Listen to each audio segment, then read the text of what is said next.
ሰላም ሰላም እኔ ውድ ቤተሰቦች እንደምን አላችሁ? እግዚአብሔር ይመስገን። እንግዲህ ጨረቃዎቻችን በቲክታካቸው ላይ መጥተዋል። ሳልጠራሽ አንድም ቀን ውዬ አላድርም ብሏታል ንጉሷ። ማታ ደስ የሚል ቆይታ ነበራቸው።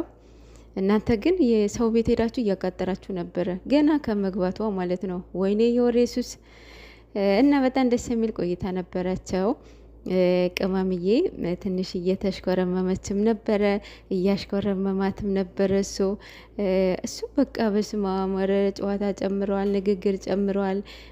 የማፈር የለም በቃ ይናገራል አይደለ? እኔማ በቃ በጣም እየገረመኝ ነው ማርያምን። በተለይ አሁን የበቀደሙ ቪዲዮ ቅመማ ቤት በተለቀቀው ቪዲዮ ማለት ነው፣ እሱ ቪዲዮ አልቻልኩም እመቤቴን በቃ በስማም። እና ለማንኛውም ጨዋታ ጨምርሃል ብሩክ ያለማየሁ ልጅ። እውን ከሆነ ያርግላችሁ ማርያምን። በጣም ህዝቡ በጣም ደስ ብሎታል፣ በጣም ማለት ነው ማርያምን። እግዚአብሔር አምላክ ለዚህ ክብር ያብቃችሁ፣ ጤነኛ ልጅ ይስጣችሁ፣ የተመኛችሁትም እያድርግላችሁ። እግዚአብሔር የሚሳናው ነገር የለም። መንታ መንታውን ይስጣችሁ ማርያምን። እንግዲህ ቅመም የኔ ቆንጆ መንታውን ይስጥሽ።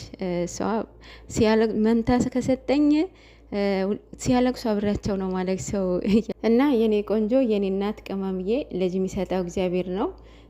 እግዚአብሔር ደግሞ ምንም የሚሳነው ነገር የለም። ዋናው ጤነኛ ልጅ ይስጣችሁ ማማዬ። በዚህ እድሜ አሁን ልጅ ወልዳ አብሮ ሲያድግ ማለት ነው ወይኔ ደስ እንደሚል ማርያምን። ልጅ በልጅነት ማለት ይሄ ነው። እና በጣም ደስ ይላል። እግዚአብሔር ከእናንተ ጋር ይሁን፣ ከሰው ዓይን ይጠብቃችሁ፣ በጸሎት በርቱ። ቅመምዬ የኔ ቆንጆ እምብርትሽን የሚያሳይ ልብስ እንዳለብሽ ከዚህ በኋላ ማለት ነው ማለት በቃ ልጆችሽን ሽፈኝ እናርጊያቸው። እንግዲህ ያው ዛሬ ብሩክ ሐኪም ቤት እንሄዳለን ብለዋል። እሱ የሚናገራቸው ነገሮች እንዳለ የሚያሳምኑ ናቸው።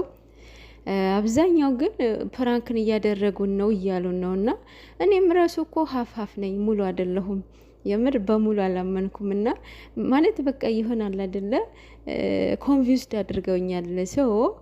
ዛሬ ሁላችንም ሹር እንሆናለን ማለት ነው።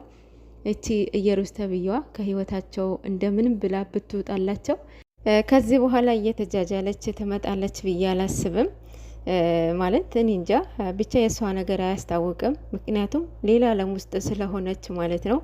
የፈለኩትን ነገር ሳላገኝ ማንም ሰው ሊያስቆመኝ አይችልም እያለች እየፎከረች ነበረ። ምን እንደሆነ ባናቅም ማለት ነው። ግን በጣም ይከብዳል የምር። እኔ እንጃ ምን እንደፈለገች ባላቅም